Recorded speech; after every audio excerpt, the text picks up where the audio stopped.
Hello everyone, this video is about the Mafex Battle Damaged Robocop, where the head of Alex Murphy is exposed.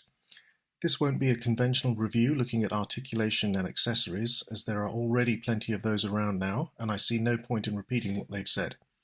Instead, I'm going to look at this figure from the point of view of its likeness and how well it photographs. If you've been kind enough to see any of my other videos, you'll know that my focus is on making scale models look as realistic as possible with both in-camera and post-processing effects. I've shot the original Mafex Robocop, and I think that's a very good model given its size. I think that both that model and this one are far superior to the NECA versions, both in proportion and likeness. The NECA Robocop, especially the unmasked version, is frankly atrocious and looks nothing like Peter Weller. I should say Dr. Peter Weller, PhD in art history, as that's how he always refers to himself nowadays. But look at this. What were NECA doing? It is just absolutely appalling. Now don't get me wrong, I'm not bashing NECA. They make some great figures with good likenesses, and I've photographed some of them. The figure of Dutch from Predator, for example, looks very much like Arnold Schwarzenegger when lit correctly. Indeed, I've used the NECA Ed 209 as a companion piece to the Mafex figures in my photography.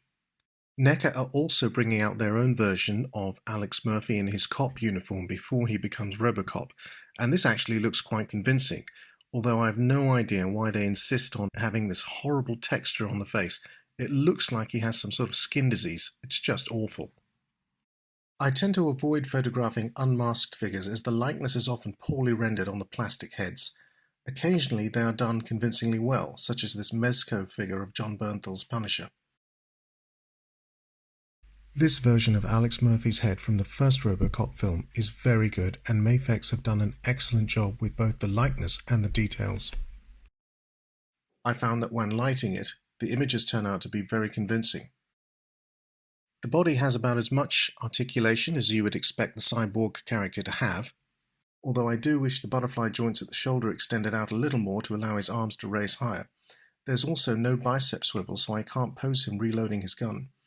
But that said, overall I can get the figure into some good poses and positions.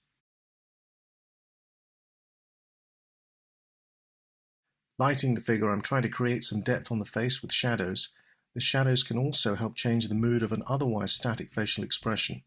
Hopefully, as you can see from my images, this model photographs very well, especially with the right combination of smoke and lighting. Now, I'm not a collector, I just do the photography, but if collecting is your thing, then I would definitely recommend this model to have in your collection. I hope you've enjoyed the video and the images. Thank you very much for watching, and remember, stay out of trouble.